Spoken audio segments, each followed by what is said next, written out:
ఇక మొదలెడదామా?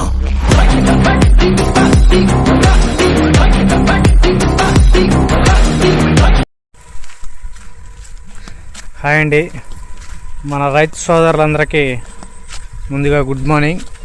మనమైతే కేఎన్ఎం అనేది కొద్దిగా మనకి షుగర్లెస్తో పోలిస్తే మనకి వెనకబడినట్టు అనిపించింది అనమాట. సో అది ఎట్లా ఉంది ఏంటి, పొట్ల మీద ఉందా లేకపోతే అక్కడక్కడ తీస్తుందా లేదనేది ఇప్పుడు మనమైతే చెక్ చేసి అయితే చూద్దాం అనమాట. సో మనతో పాటు వేసిన వాళ్ళందరికీ ఆల్రెడీ కొన్ని తీసేస్తున్నాయి అన్నమాట. కొన్ని పొట్ల మీద అయితే క్లియర్గా మనకైతే కనిపిస్తున్నాయి. సో అవైతే ఇప్పుడైతే మనం వెళ్ళి చూసి దాన్ని క్లారిఫికేషన్ అయితే తీసుకుందాం. అసలు ఏంటి, మన స్టేటస్ ఎలా ఉంది, కేఎన్ఎం 1638 మనం ఏమైనా వెనకబడి ఉన్నామా, ముందున్నావా లేదా అనేది అయితే ఒకసారి వెళ్ళైతే చూసేద్దాం అనమాట. సో ఇప్పుడైతే మనం అయితే వీడియోలోకి వెళ్ళిపోదాం. ఫైనల్గా మనం అయితే కేఎన్ఎం 1638 ఊర్లోకి అయితే వచ్చేసాం అనమాట. సో మన స్టేటస్ కూడా చూసేద్దాం. కొన్ని అయితే పొట్ల మీద ఉన్నట్టు అనిపిస్తున్నాయి, కొన్ని తీసినట్టు కూడా కనిపిస్తున్నాయి. అసలు ఏంటి మన వ్యవహారం అనేది కూడా ఇప్పుడు మనం అయితే క్లియర్గా వీడియోలోకి అయితే వెళ్ళిపోదాం, చూసేద్దాం. సో మీకు ఏదన్నా ఐడియా వచ్చినా కూడా దాని మీద పొట్ల మీద ఉందా లేకపోతే ఎన్ని మీద ఉందా అనేది కూడా మీరు కూడా కామెంట్ అయితే చేయండి. సో నేనైతే మీ కామెంట్కి రిప్లై కూడా ఇస్తాను. సో ఇప్పుడైతే మనం చూసేద్దాం.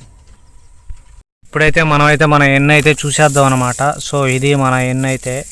సో అన్నీ నీకు ఆల్మోస్ట్ పొట్ల మీదే ఉన్నాయి. సో చూసినప్పుడు మీకైతే అర్థమైపోద్ది. మొత్తం నీకు కంకులన్నీ పొట్ల మీదకైతే వచ్చేస్తున్నాయి అన్నమాట. సో ఎక్కడ చూసినా అట్లాగే ఉంటాయి. సో అవి కూడా అవే, సో ఇవి కూడా ఇవే. సో మనకు అక్కడక్కడ అయితే కొన్ని అయితే తీస్తున్నాయి. సో అవి కూడా మీకైతే చూపిస్తా. అక్కడక్కడ ముందుగా మనం వేసినట్టు అయితే మనకి తీస్తున్నాయి అన్నమాట. సో దాన్ని ఎక్కడైనా 10కి 1 లెక్కన ఇలా అనమాట. సో కొన్ని అయితే ఎన్ని కూడా తీసేసి అయితే ఉన్నాయన్నమాట. ఇదిగోండి.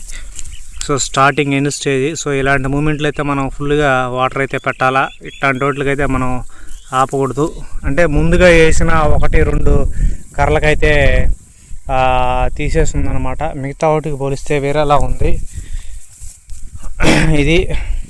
ఫైనల్గా మన వరి అయితే ఈ విధంగా అయితే ఉందన్నమాట. సో ఇది మన వరి యొక్క స్టేటస్. సో అక్కడక్కడ మనకి అన్నీ ఆల్మోస్ట్ పొట్ల మీదకి వచ్చేస్తున్నాయి. 1-2 అయితే నీకు కంకులు కూడా బయటపడ్డాయి అన్నమాట. సో మనం ఇంకొక 4-5 రోజులు కానీ వెయిట్ చేసామంటే మిగతావి కూడా బయటపడిపోతాయని మనకైతే అనిపిస్తుంది. సో అవైతే మనం వెయిట్ చేయాలా ఏంటి పరిస్థితిని. కేఎన్ఎం 1638 యొక్క కంకుల స్టేటస్ అన్నమాట. కొన్ని అయితే బయటపడి ఉన్నాయి, కొన్ని అయితే ఇంకా అన్నీ పొట్ల మీద ఉన్నాయన్నమాట. సో ఇంకొక 1 వీక్ అయితే మనకు ఆల్మోస్ట్ అన్నీ బయటపడిపోతాయి కంకులు కూడా. సో అప్పుడైతే మనం షైనింగ్కి కొట్టాలన్నమాట పర్టికులర్గా. సో ఏం కొడతాము ఏందనేది నెక్స్ట్ వీడియోలో అయితే చూద్దాం అనమాట. ఇది మన కేఎన్ఎం 1630 యొక్క కంకుల వివరాలన్నమాట. ఈ వీడియో కనుక మీరు నచ్చితే అందరూ లైక్ చేయండి, షేర్ చేయండి, సబ్స్క్రైబ్ చేయండి.